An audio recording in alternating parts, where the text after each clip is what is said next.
BVTV channel, and today we have got another UFC 4 Universe Mode episode, I believe 69, and we have got a massive fight card for Fight Night 50, our 50th fight night of this series. This thing's been going on for about almost 3 years, actually, about two.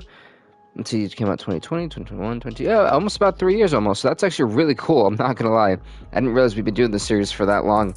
But with that being said, let's kick it off, folks, with both a heavyweight collision as we're going to be in London, England, the O2 Arena. Alistair Overeem, the 5'8" fighter, takes on another 5'8" fighter and Derek Lewis. This fight happens right here, right now. I'm very excited for this. I apologize that my camera for some reason isn't working. I have to probably reconnect it again. I was literally in the midst of Hurricane Ian, so I had to disconnect a lot of stuff. This Herb Deans are official. Are you ready? I am starting to use a lot of the fighters' legacy characters, or however you want to call them. So just letting that be known. So some fighters may actually start doing really well now because of the whole legacy character. I did have a couple questions. I did post this on my channel too. I want to know if anyone was interested in possibly seeing a boxing universe mode on the PS3. Like that, I would highly do. So I think that would be really fun to actually be able to do something like that with y'all. Honestly, I think Derek Lewis is going to be in for a rough fight tonight. This is Alistair Overeem at his best. And during that time, especially during the early 2010s, Overeem was killing it. So the one spot that Derek Lewis really does fumble at is wrestling, in my opinion. And he's going to have a hard time really being on the ground with Alistair Overeem. Of course, knockout power all the way for Derek Lewis. That's not surprising. But the real question is, can he catch the dream, Alistair Overeem?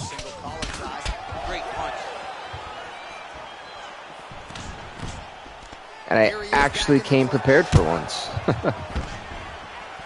Stuffs the takedown there. How good is his takedown defense? Ba-doom.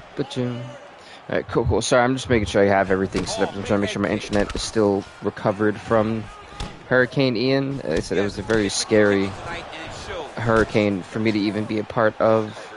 There you go, it's working. Yes! My chat screen is now up and open. Like, I was kind of scared to do this live stream just because I didn't know how my internet was going to hang in there. It's been kind of lagging lately. It does look like it's going pretty well. And for the UFC fans that I have, I do apologize. I wanted the stream to come out yesterday. Unfortunately, it didn't because I was working. And this is my only day off, so I want to make sure I gave you guys all the energy I had into this stream. Oh my god, what I'm liking is the fact we have had an absolute slug-out brawl.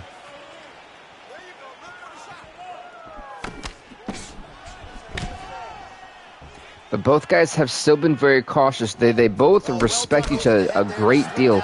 Both guys are trying to push the tempo and try to, minimize the distance between each other without getting caught by both of their hooks. I said, Alistair Overeem, man, during that time, he has got a wicked right hand, and he's got the range. Right now, the reach advantage, in my opinion, does go to Alistair Overeem, so Derek Lewis does have to be careful.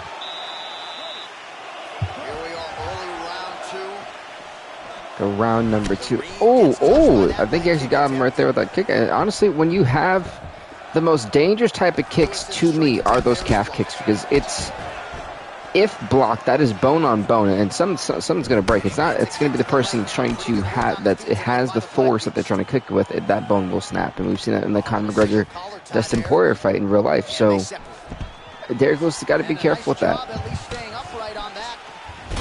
Oh, that uppercut was nasty. But that's what I was talking about. One shot is all it takes to drop anyone when you're going against Derek Lewis, man. I'm telling you, Derek Lewis has got this insane amount of punching power. It's almost unfair how much power he has in those hands. And that's how quickly this fight could have been lights out for Alistair Overeem. He got dropped pretty quickly. Luckily, Overeem recovered. Again, that shot. DC didn't take him long to find his range here tonight, huh? His timing is on. And that, to me, is what's so fascinating. Oh, but look at this. Now, Alistair Overeem putting the combinations together. Lewis cannot afford to be on the ground with Alistair Overeem, and he knows it. It's very smart the way Lewis tried to catch himself right back up. Nice head kick. But here's the thing, and again, this is no knock to Derek Lewis, but Derek Lewis has got great knockout power. Oh! This could literally be the end for Alistair Overeem. Is round number 2 where this fight ends. I should probably try to like promote my live stream. Let me actually like do that. But here's what I'm talking about though. This is where Alistair Overeem has to do well. He's got to have the ground control. He's got to take him apart. He has to do it. Oh man, this ground and pound is good. Probably my favorite striking realm in MMA. If not, he's going to be in a massive amount of trouble.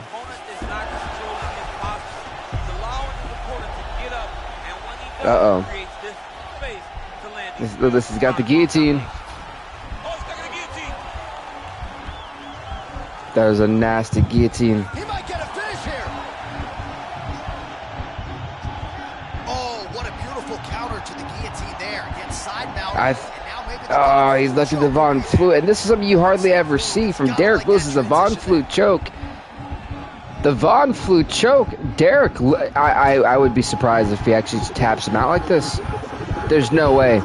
There's no way. Derek Lewis puts to sleep Alistair Overeem by Von Flue choke. Something I hardly have ever seen from Derek Lewis. Something I honestly felt was almost disastrous. What is up, Braylon, man? How are you, man? Welcome, welcome. It's been a while. But Derek Lewis, submission victory in round number 2 against the Dream, Alistair Overeem. I did not believe Derek Lewis could do that. I thought he was going to knock him out. To tap him out, I'm absolutely surprised. The fact that he was actually able to counter that, I'm beyond shocked.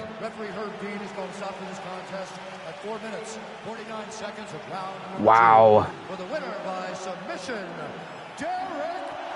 How you been, Braylon, man? How are you? Congrats to Derek Lewis, man, on winning this fight by submission, which is even crazier. By the way, for those who don't know, that makes Derek Lewis 6-8. He puts Alistair Overeem to 5-9. I'm doing pretty good, man. I can't complain. I just survived the hurricane. You know, that was quite the something. I'm not gonna lie. That was scary. It was very scary. I'm not gonna lie. That thing was supposed to tear through Florida, man. It was like, I'm very blessed that it didn't. So I'm super happy about that. Next up, folks, in the women's short division, we'll see the 5-7 Carla Esparza take on the 6-6 Felice Herrig with Eve Levine as our official. We're in London, England for this episode. Yeah, I mean, like honestly, the southern part of Florida is flooded. And at my job, I was actually working that day when the hurricane hit. I work at a shelter, and it was nuts. I was up till about 3 or 4 in the morning that day. I'm glad we didn't lose power, which is awesome. But it was. I've never been through something like that before. I've been through a couple hurricanes, but not of that magnitude. With the one that just passed, Ian. That was scary. And somehow, I just got locked out of my Twitter, which is, like, terrible. But riskily, Felice Herrig, you know, on a serious note, has been such an on and off fighter. She wins one, she loses one. She has never been able to put anything in a consistent form. Like, she's not been able to find that winning formula, unfortunately for her. And I'm waiting to see eventually, when are we going to see Felice Herrig at her best. She's been bested a couple times, but she's also made a lot of mistakes in her fights. Now, Carla Esparza is someone who's always been on the up and up, believe it or not. When we first started the series, she had about 5 of those losses, so she hasn't really lost as much as many people think. When you see that 5-7 record, she's normally been able to survive a lot of the fights that she's won because of decisions. So for Carla Esparza, if this fight goes to round number 3, I can easily see Esparza win this fight. For Herrig, I think she gets it done inside 2. I do believe she does it by submission. That is my 2 predictions for both of these fighters going into this fight. Brett, I'm kind of impressed with Herrig's ground dominance. Going for the Kimura. You know, we don't see a lot of this submission, unfortunately. Trying to. Oh, she's trying to introduce to an armbar. That was smooth. That was smooth. See, this is not good. This is not good at all for Felice Herrig, who might be forced to tap out and round number. For Carla Esparza to tap out. My goodness. I said inside 2. But Felice Herrig gets it done in round number 1. It was a Kimura transition to an armbar. Felice Herrig 7-6 in the UFC. She puts Carla Esparza to 5-8. Wow. Takedown, submission, tap out. That's 2 submission victories back to back. I always like this part of the visual that they've always done.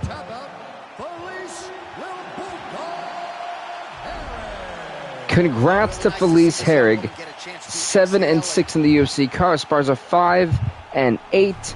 As we're going to the next fight we got for her, which is going to be in the middleweight division, as the 7-8 Uriah Hall takes on 2-3 Thiago Santos.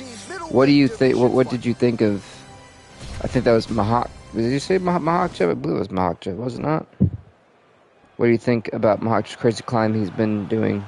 Nice. Honestly, when it comes to Islam Makhachev, I respect what Islam Makhachev has done, but I do believe, and I firmly say this, I think a lot of people aren't giving Charles Oliveira like enough credit. How do I put this? Like, if there's anyone that I think can actually stop the momentum in that division, I do believe it's Charles Oliveira. I think that fight goes a full 5 rounds. And I think that Islam Makhachev does well for a full 25. But oh my goodness, Thiago Santos is decimating Uriah Hall in the first minute of the fight. So, you know, when it comes to it, I'm not really...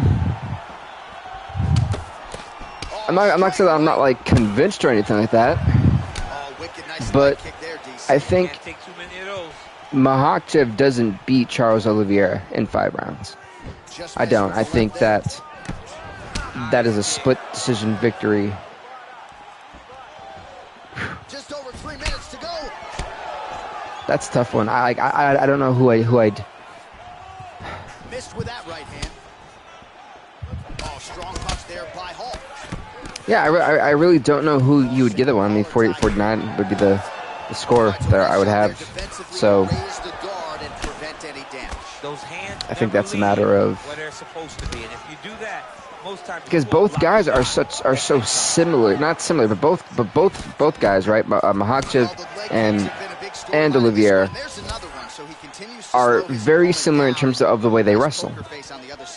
Especially their groundwork. They just have great knowledge of weight tech. Like, that is such a tough fight, but I just don't see Makhachev beating Charles Oliveira.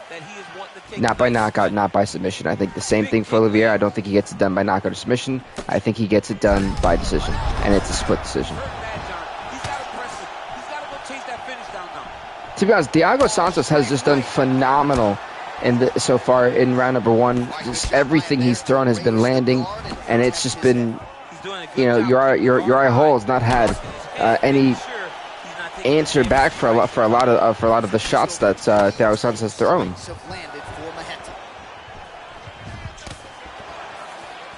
So that's the even more interesting thing about it.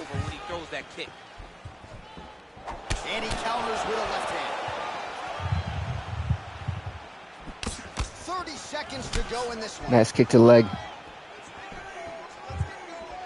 I said round number 1. Oh my god, wow. Oh, he dropped him. Oh, I think this is it. I think this is it. He's going to finish it. Oh, Uriah Hall saving himself. That was so close to being over. So close. And this crowd is on their feet. They know it was close to being over. Thiago Santos all the way. 10-8 for me for Thiago Santos. I mean, that is clearly his round. And if you disagree, I don't even know how. I actually think Charles is being slightly slept on now. I think, but he's always been slept on. You know, Braylon, like, at no point has, I don't believe that at any honest